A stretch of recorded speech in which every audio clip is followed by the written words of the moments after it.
ও আমার মা বলে না, ও বিয়ানের মা বলেন, আল্লাহ রাসূল কি বললেন? আল মারাতু ইযা সাল্লাত খামসাহা, আমার নবী বলেন কোন একটা মেয়ে যদি 5 ওয়াক্ত নামাজ পড়ে, ওয়াসামা শাহরুহা, ওই মেয়েটা যদি রমজান মাসে রোজা করে, আল্লাহ নবী হাসানাত ফারজাহা, ওই মেয়েটা যদি পর্দানিশী হয়, পর্দায় পুশিদা থাকে, আল্লাহ রাসূল বলেন ওয়াতাত বালাহা, ওই মেয়েটা যদি স্বামীর খেদমত করে, স্বামীকে ভালোবাসে, আমার রাসূল বলেন ফাকাদ কুলমালায়ু আবওয়াবিল জান্নাতিল শাহ, নবী বলেন ওই নারীদের জন্য আল্লাহ জান্নাতের দরজাগুলো খোলা রাখবে। যদি কোন সুবহানাল্লাহ। আব্বা, তোমাদের এলাকার মা বোনদের খবর জানি না, আমাদের আসামের মা বোনরা বেশি নামাজ পড়ে না। হ্যাঁ, বর্তমান যুগে নারী পুরুষকে বাজারে চেনা যায় না। বর্তমান যুগে যেমন আজ অবস্থা হচ্ছে, মুসলমান ইমান নিয়ে কবরে যারা ভয়াবহ হয়ে গেছে।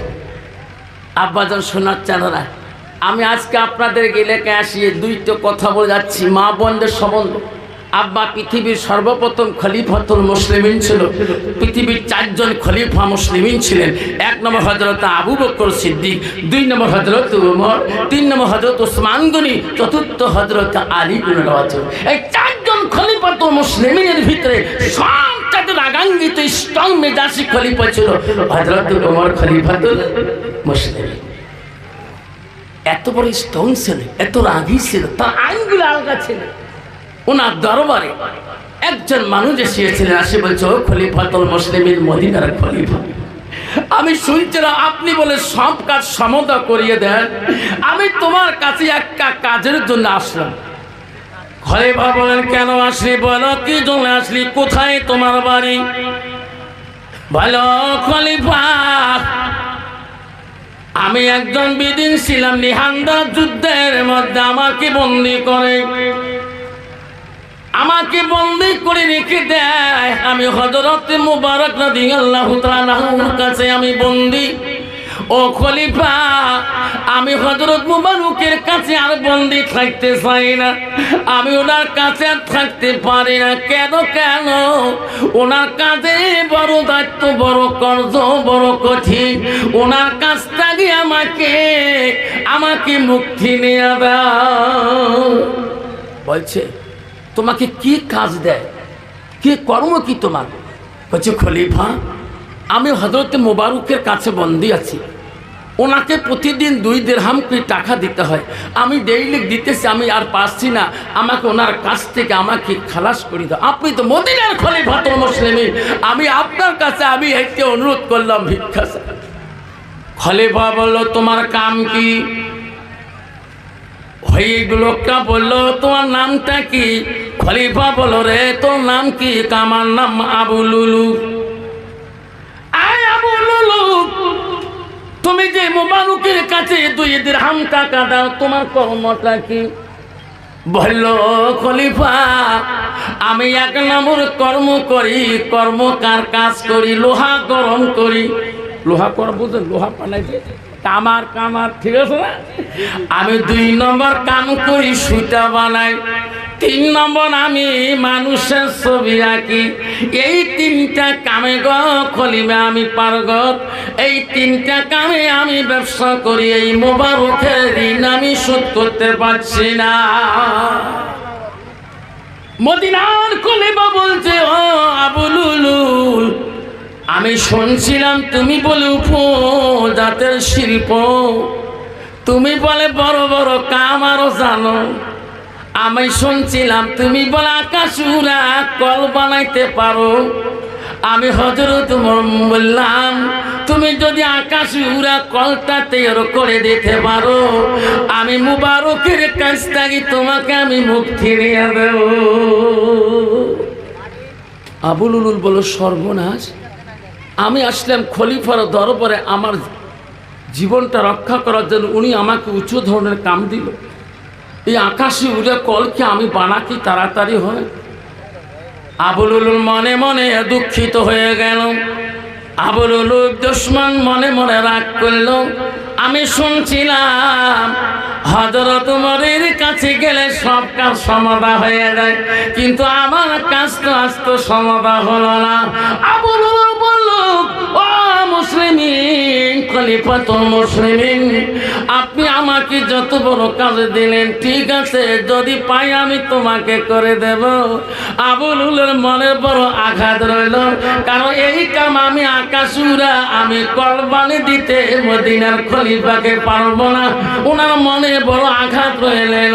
হঠাৎ করে একদিন আবু লুলুর বেঈমান কি করলো, হযরত মুসলিমিন মসজিদে নামাজ পড়তে যাবে, সবে সাদেকে ফজরের নামাজের সময় আবু লুলুর বেঈমান ওই যে মুসলমানের রূপ নিয়ে, মুসল্লির রূপ নিয়ে, বিশুদ্ধ মাখা তরবালটা ভিতরে নিয়ে এমন ভাবে ওই মসজিদের পিছনে আমার খলিফা উমরের পিছনে দাঁড়িয়ে রইলে সব মুক্তাদির এসে গেছেন। হযরত উমর খলিফা তো জানে না, উনি তো জানে না আজকে আবু লুলুল আমাকে তরবাল মারবে, আমাকে ছুরি মারবে। হযরত উমর মদিনার খলিফাতুল মুসলিমিন যখন মুক্তাদিরা নামাজিরা দাঁড়াইয়া গেল, আপনার খলিফাতুল মুসলিমিন হযরত উমর নামাজ শুরু করে দিল। আল্লাহু আকবার। নামাজ শুরু করার সাথে সাথে তাহরিমা বানার সাথে সাথে আবু লুলুল বেঈমান ওই নামাজের কাছারে বিশুদ্ধ তরবালটা ঠাস করে বাড়ি করিয়া হায়রে হযরত উমরের শরীরে মারি দিলেন। একখানা কিতাবে আছে এক এক করে 6 বার পর্যন্ত তার শরীরের মধ্যে আঘাত করিতে করিতে তবু হযরত উমর ওই নামাজের মধ্যে ঢুলে পড়ে নাই, নামাজের সূরা বন্ধ করে নাই। যেরকম সুবহানাল্লাহ। আব্বা আমার মতো নামাজি না গো, আমার মতো মুসল্লি না। একটু যদি মসজিদ ঘরে মশা বেশি হয় না, নামাজের নিয়ত ছাড়াছাড়ি হয়ে যায়। যেরকম ঠিক নবী ঠিক।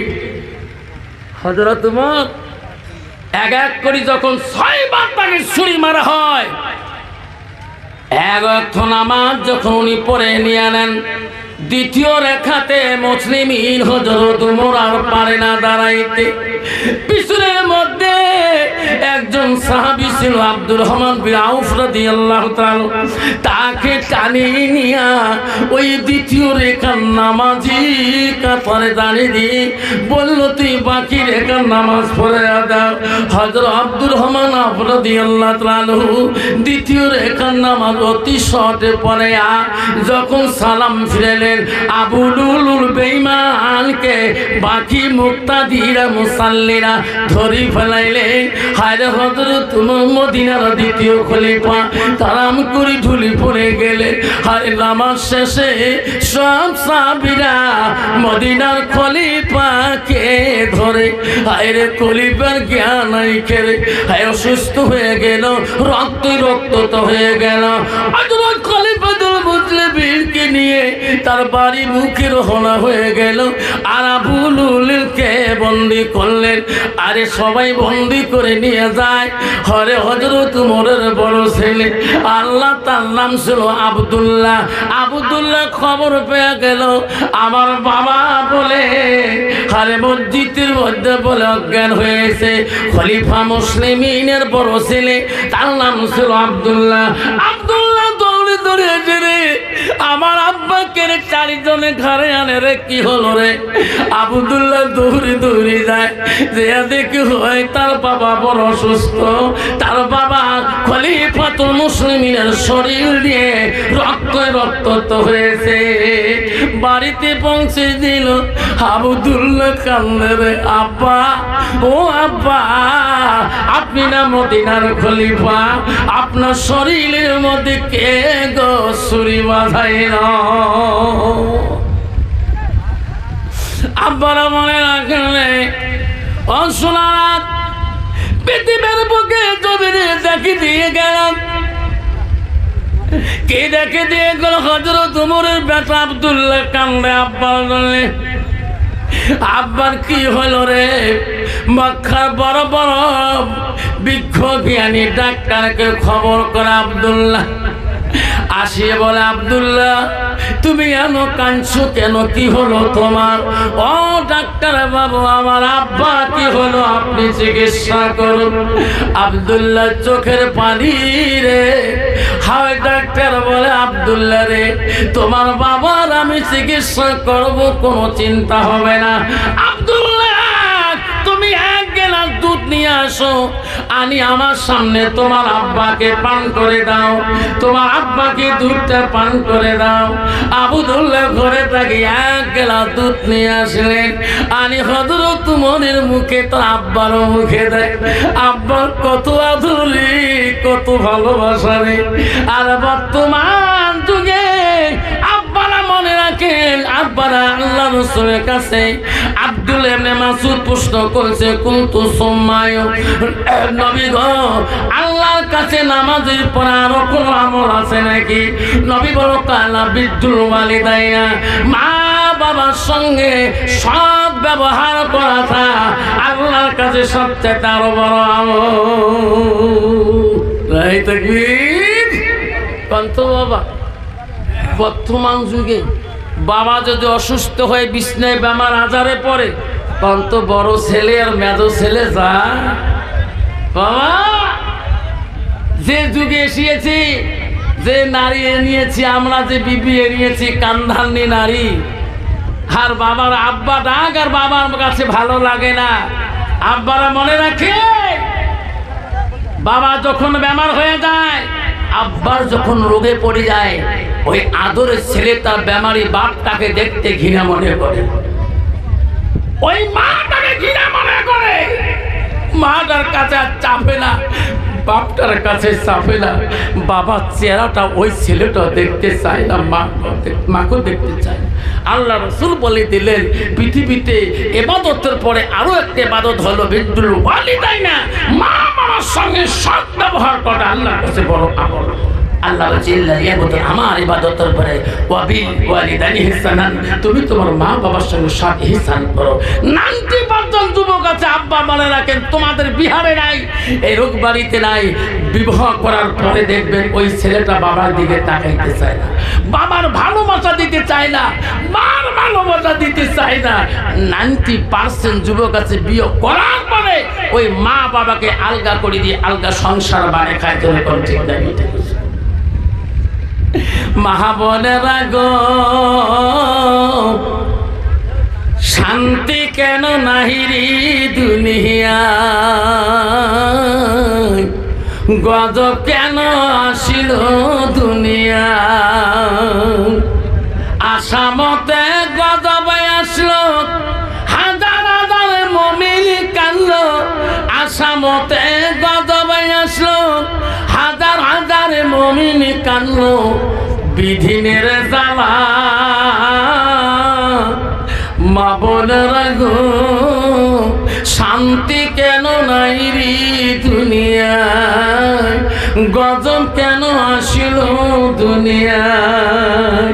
মদের বাজার গরম হইল, মদের বাজার গরম হইল, জুয়ের কোঠে মানুষ যায়, বাপের ভিটা থুয়ে দিয়া ঘরে জামাইয়ে বেটা হয়।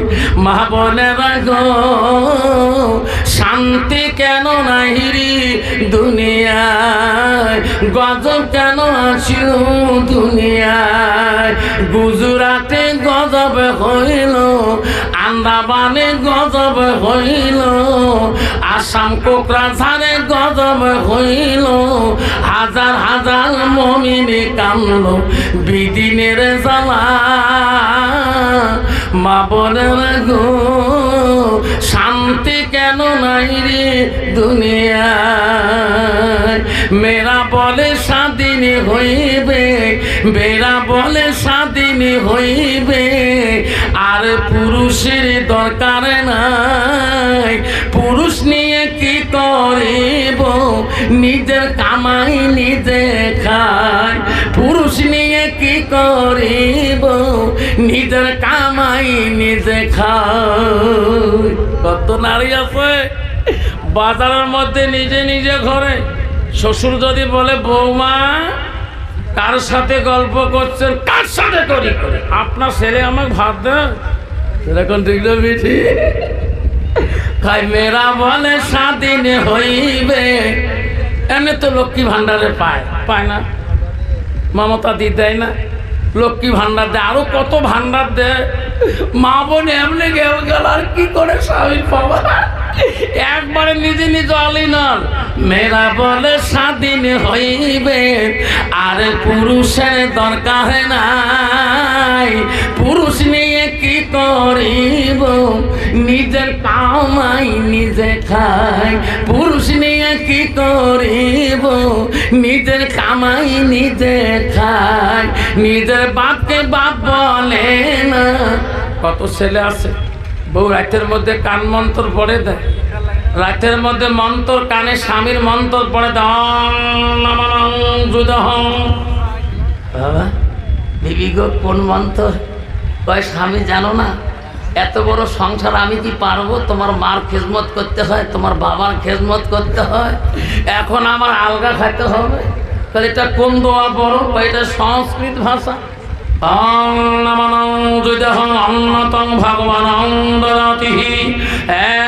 আসামি আমার অন্নদাতা হলো ভগবান বা আল্লাহ, এখন আমরা দুইজনে আলগা করে খাবো।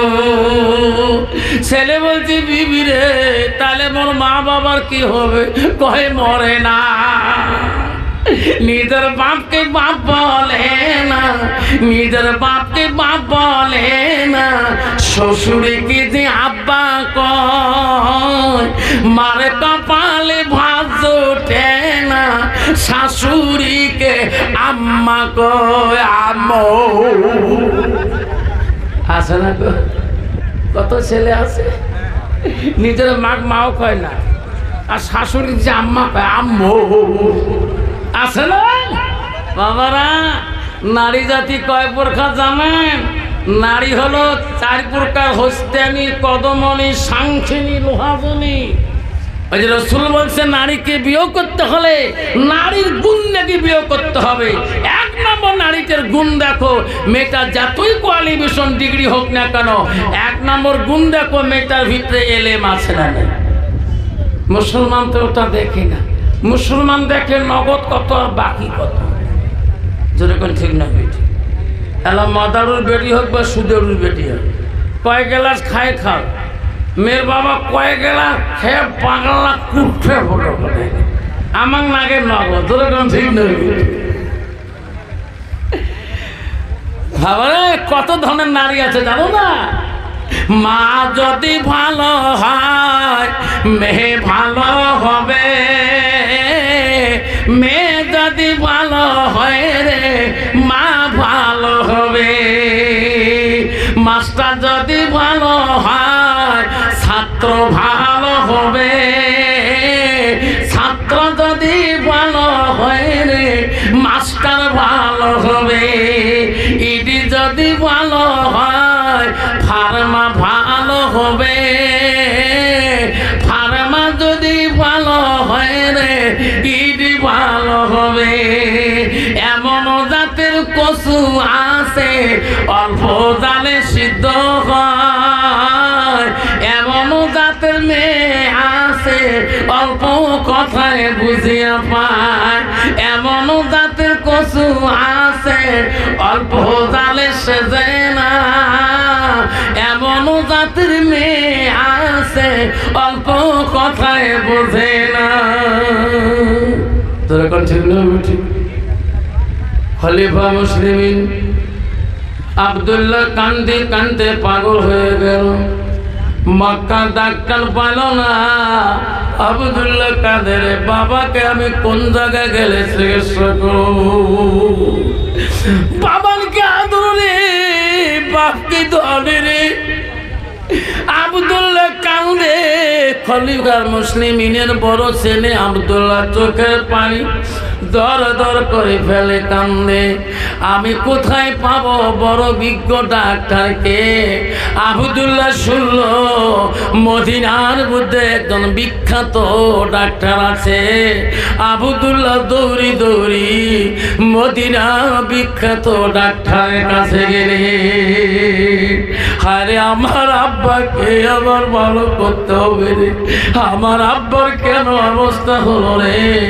আমি আবদুল্লাহ, আমি বড় ছেলে আবদুল্লাহ, মদিনার বিখ্যাত ডাক্তার, বিদিন ছিল গো বড় বিজ্ঞ জ্ঞানী। আবদুল্লাহ চোখের পানি দেখি ডাক্তার বলো, আবদুল্লাহ কান্দো না, চলো আমি তোকে নিয়ে তোর বাড়িতে যাব, আমি তোর বাবা চিকিৎসা করবো। মদিনা থেকে আবদুল্লাহ চলে আসলেন ডাক্তারকে নিয়ে। ডাক্তারকে বলল, ডাক্তার বাবু আমার আব্বার চিকিৎসা করেন আপনি। আবদুল্লাহকে বলল, আবদুল্লাহ রে, তোমার আব্বার চিকিৎসা করার আগে তুমি কয়ে আঙ্গুরের রস নিয়ে আসো। আঙ্গুরের রস আনি তুমি আমার সামনে তোমার আব্বাকে আঙ্গুরের রস পান করে দাও, তারপরে আমি চিকিৎসা করব।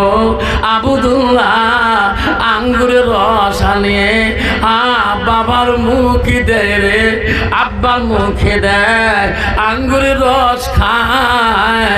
মদিনার খলিফাতুল মুসলিমিন হযরতে ওমর যেদিকে মুখ দিয়ে খায়, যেদিকে তরোয়াল লেগেছে ওই দিকে আঙ্গুরের রসগুলো বেড়ে বেড়ে দাও। ডাক্তার বলছে, আবদুল্লাহ রে, আমি তোমার বাবার চিকিৎসা করিতে পারবো না, আমি মদিনায় চলে গেলাম রে আবদুল্লাহ, আমি তোর বাবার চিকিৎসা করতে পারবো না। ডাক্তার চলে গেল,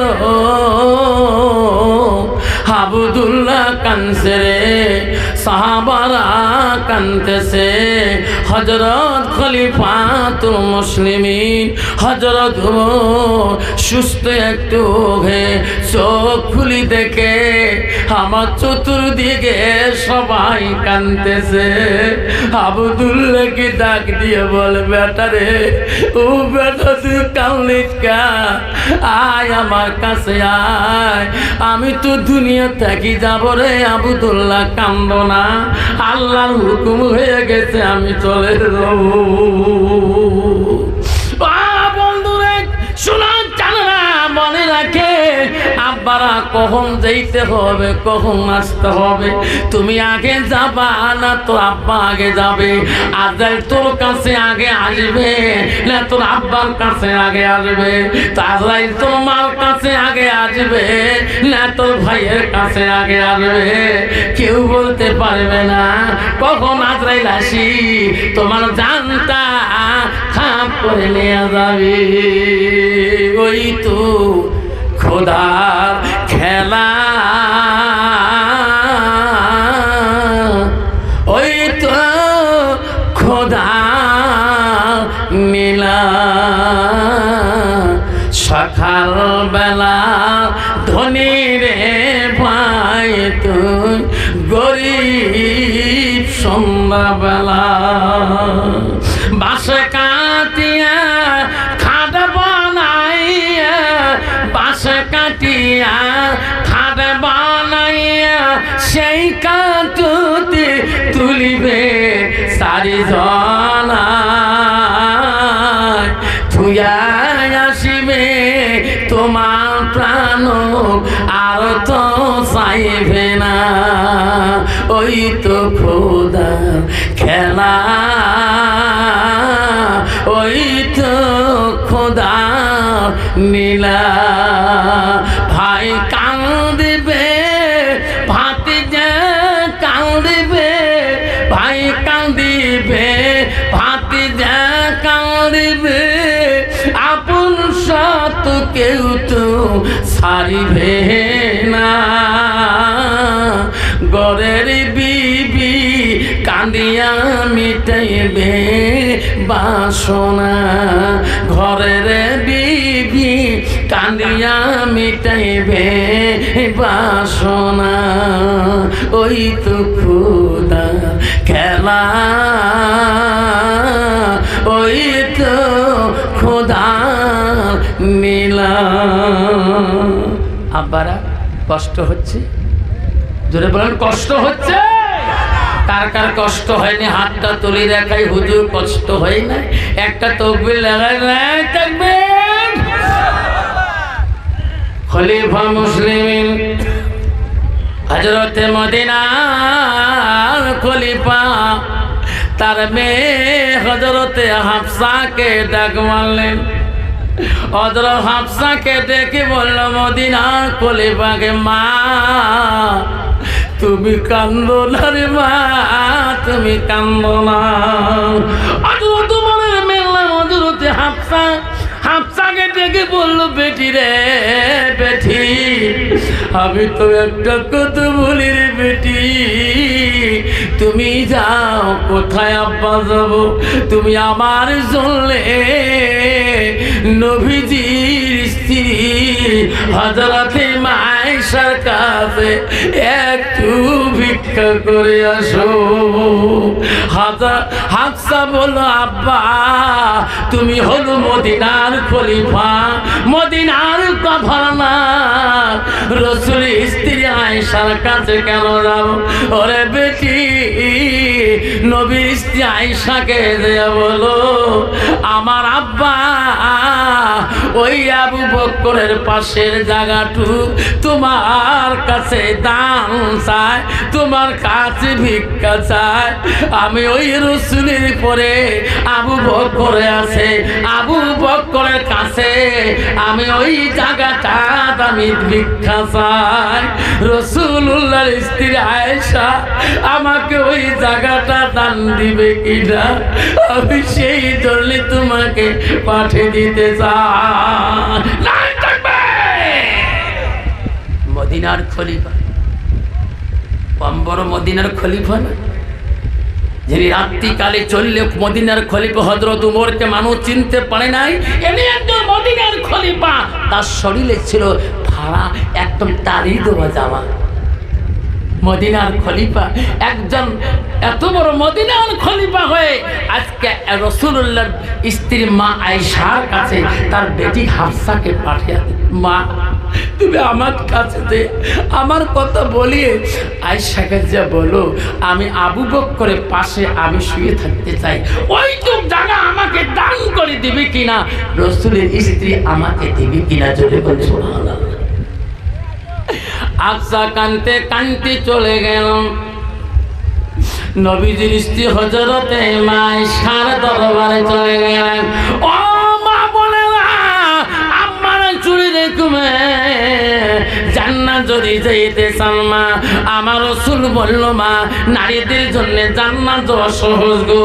ওই নারীটা যদি 4টা কাম করে, 1 নম্বর যদি 5 ওয়াক্ত নামাজ পড়ে, 2 নম্বর যদি পর্দা পুশিদায় থাকে, 3 নম্বর রোজা রাখবে রমজান মাসে, 4 নম্বর স্বামীর খেদমত করবে, আল্লাহ নবী বলে ওই নারীদের জন্য জান্নাত যাওয়াটা সহজ হয়ে যাবে।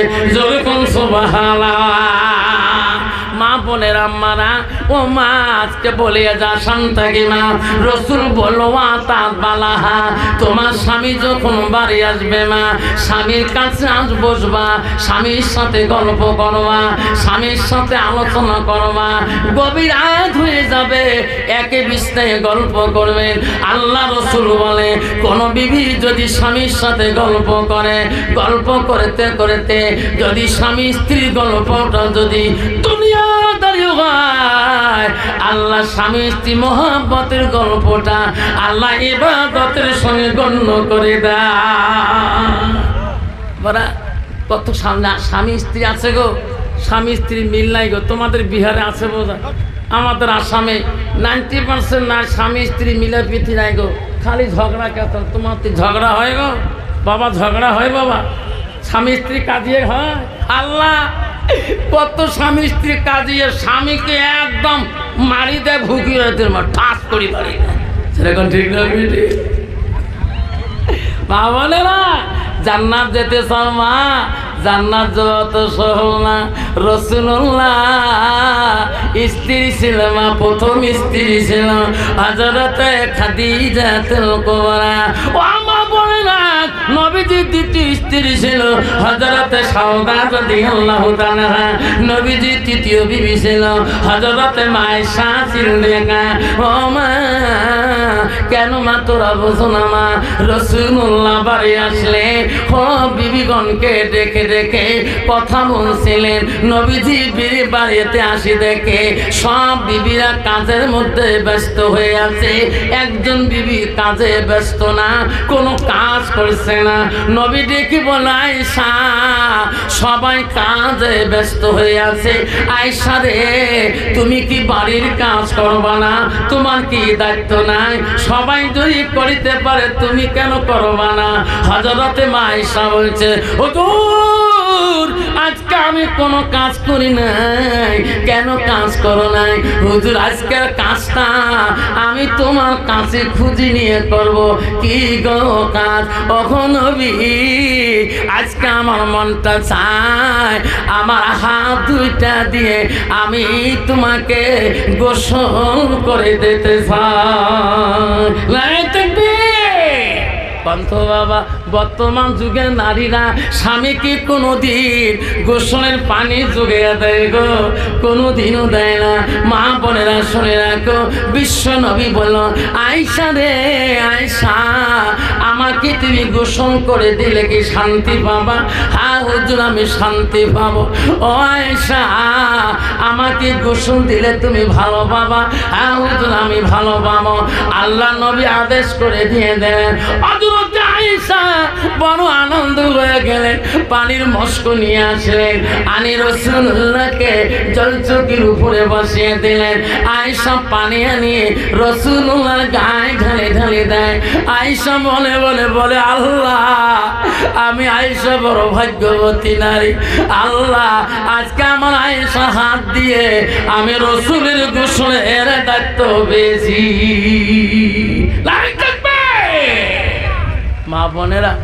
মা বোনেরা মনে মনে রাগ করছেন যে আসামের হুজুর আসিয়ে আজকে আমাদেরকে বহুত কিছু বলে গেলেন। মা বোনেরা জান্নাত যেতে চাও, ও মা রাসূলুল্লাহকে আয়েশা গোসল করে দেয়, গান মধ্যে পানি দেয়। আয়েশার মনে বড় খুশি গো, আয়েশার মনে বড় শান্তি। আল্লাহকে বলে, আল্লাহ আমি আয়েশা বড় ভাগ্যবতী নারী। সুবহানাল্লাহ। পান্থ বাবা, বর্তমান যুগে নারী স্বামীকে কোনোদিন গোসল করি দেয় গো? গাত পানি টানি তোমার বিহারে দেয়? বাবা যে ডিজিটাল মার্কা নারী বাবা, ওস্তানি কদমনি সাংখিনী নারী, যে নারীকে বাজারে গেলে চেনা যায় না এটা মুসলমানের মেয়ে না হিন্দু বাবার মেয়ে। যেরকম ঠিক না বিঠি? তোমাদের বিহারে নাই বাবা, আসামে আছে। লিপস্টিক ফিবিস্টি আরো কত তিস্তি, ওট পালি ঠোঁট পালি আরো কত পালিশ। হায় আল্লাহ, হাটে তা বাংলাদেশি হাটনি, কাশে তা আমেরিকার কাশ। ওটা রহিমানা ফাতিমা বোঝাই যায় না, যেরকম ঠিক নেই বিটি।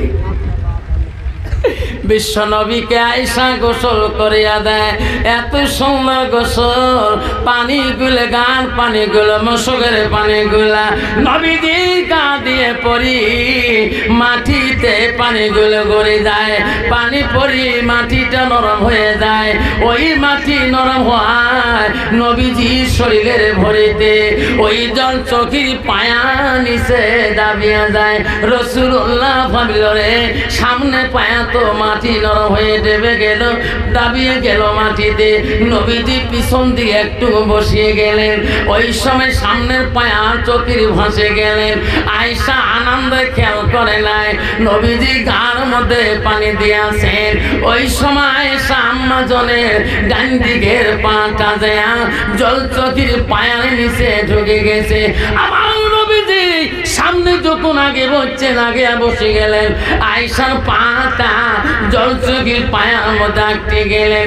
মা আয়েশা হু শব্দ করলেন না, আ শব্দ করলেন না। নবীজির গোসল চলে আসে, নবীজি দেখতেছে রে আমার গোসলের পানি দিয়া রক্তের ঝর্ণা কেন যায়? আমি নবীজি জীবনে কত গোসল একাই করলাম, আমার গোসলের পানি তো কোনোদিন রক্ত ঝর্ণা দেখি নাই। আজকে আমার গোসলের পানি দিয়ে তো রক্ত ঝর্ণা কেন যায়? নবীজি ডেকে ডেকে বলে, আয়েশা রে, ও আয়েশা, আমি নবী একাই জীবনে কত গোসল করলাম, আমার গোসলের পানি তো রক্তর ঝর্ণা দেখি নাই, রক্তর বর্ণ দেখি নাই। এটা কোন রক্ত? আমার গোসলের পানি দিয়ে বয়ে যেতেছে। হযরতে আয়েশা জবাব দেয় না, কথাও বলে না। নবীজি বলে, আয়েশা কেন কথা বলে না? এতক্ষণ আয়েশা বড় আনন্দ ছিল।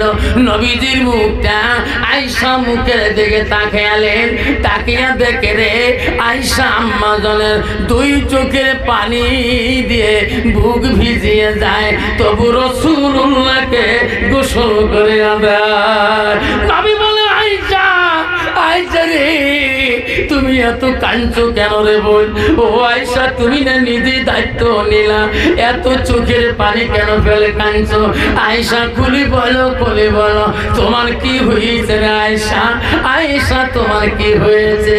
আয়েশা মা আম্মা জন বলে, ইয়া রাসূলুল্লাহ, হাবিবুল্লাহ, আমি কেন কান্দি আপনি জানেন না? না, আমি জানি না। হুজুর, আপনার জীবনে গোসলে কোনোদিন রক্ত ঝর্ণা দেখছেন, পানির মধ্যে রক্ত দেখছেন? না, দেখে নাই। ও গো নবী, আপনার জল চোখের পায়ের নিচে আমার শরীরের পাঁচ বুড়ে আঙুলটা তোমার পায়ে জল চোখের নিচে ফাঁসিয়ে গিয়েছে।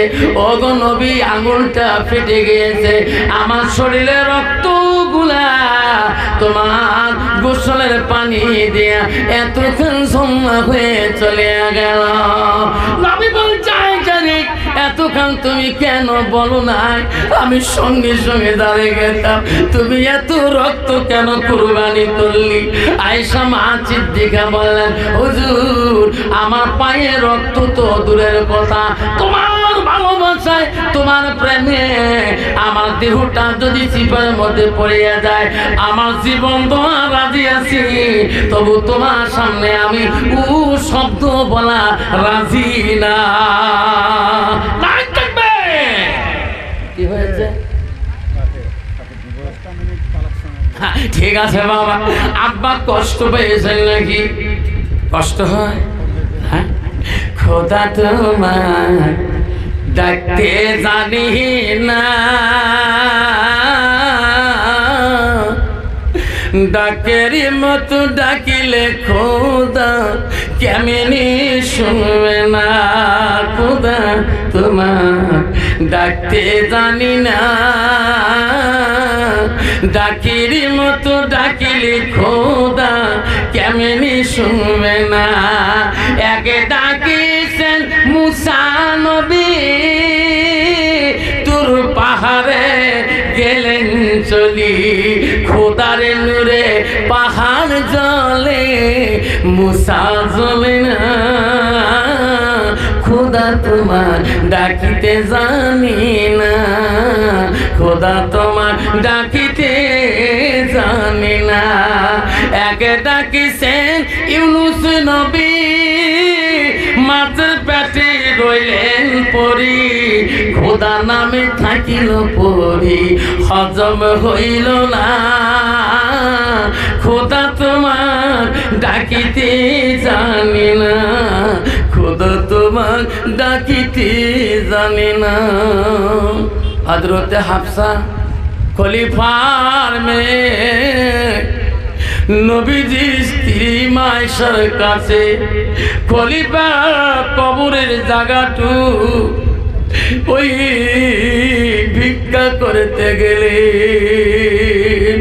হাফসা যে বলল, ও নবী স্ত্রী, আমার আব্বা তোমার কাছে পাঠিয়ে দিল, আমি হাফসা, আমার আব্বার আমি আদরের কন্যা, আমি একটা কথা বলতে চাইব, আমার কথাটা মানবেন কি? বিশ্ব নবী হযরতে মা আয়েশা বলল, আচ্ছা রে কান্দিস না, আচ্ছা বলো কি চাও আমার কাছে, তুমি কি চাও? বলল, ওই আবু বকরের পরে যে জায়গাটুক আছে ওই জায়গাটুক আমার আব্বার জন্য, কবরের জন্য চাই, আপনি দয়া করি আমার আব্বাকে ওই জায়গাটুকে দান করে দাও। হযরতে আয়েশা বলল, আচ্ছা রে আশা করছিলাম আমি ওই জায়গায় থাকবো, তোমার আব্বা যখন চাইলে আমি না করিতে পারি না, যা হাফসা যা ওই জায়গাটুকু আমি তোর আব্বার জন্য আমি দান করে দিলাম। আব্বার আমার শোনা চারা, আমি একজন মুসাফির মানুষ গো। আল্লাহ নবী বললেন,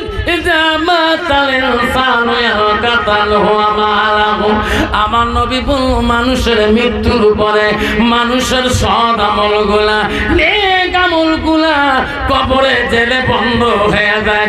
নবী বলে, ইল্লা মিন সালাসাতিন, তিনটা আমল কবরবাসীর বন্ধ থাকে না। নবী বলল, এক নম্বর সাদাকাতুল জারিয়া। আমি একজন মুসাফির মানুষ, আমি তোমাদের এলাকায় আসিয়েছি বাবা, আমি কোনোদিন এসি নাই, তোমাদের এলাকায় আসি নাই, এই গ্রামে গাঁয়ে আসি নাই। আল্লাহ রাসূল বুখারীতে বলছে, 3 ব্যক্তির দোয়া বিফলে যায় না। 1 নম্বর বলছে মুসাফির, 2 নম্বর মজলুম ব্যক্তি দোয়া, 3 নম্বর মা বাবা দোয়া। আমি মুসাফির আলোতে আজকে তোমাদের গ্রামে গাঁয়ে আসছি, আল মসজিদুল বাইতুল্লাহ আল্লাহর ঘরের জন্য। আমি মুসাফির হালতে আমি এক এক করি, ও বাবা আমি মোলাকাত করিয়ে আমি মোলাকাত করে দেব গো, আমি সালাম দিয়ে নেব গো। এমন একটা বাপজন আজকে আছে এই মসজিদের জন্য আল্লাহ 30টা রোজা করেছে ফরজ, আমি একটা করে বাবার নাম শুনি 30টা বাবার নাম ধরবো, আমি রাতেই চলে যাব গো, দেরি করব না। আমি মাস্টার মানুষ, হাই স্কুলের মাস্টার। বক্সিরহাট যদি কোনোদিন যান, তুফানগঞ্জ যান, বক্সিরহাট বাজারে আমার হাই স্কুল। আমি স্কুল কালকে আমাদের পরীক্ষা শেষ হয়ে গেছে, আমি বড় কঠিন ভাবে আছি বাবা, আমি রাতে চলে যেতে হবে, ট্রেন ধরতে হবে। আমি হাই স্কুলে একজন লেকচারার। আব্বা কোনোদিন যদি কুচবিহার তুফানগঞ্জ যান, দেখবেন গাড়ির সামনে লেখা আছে বক্সিরহাট বাজার। বক্সিরহাট বাজারের পূর্ব দিকে ওই দুর্গা মন্দিরের পাশে স্কুলটা হলো আমার। নামটি আমার আফসার আলী,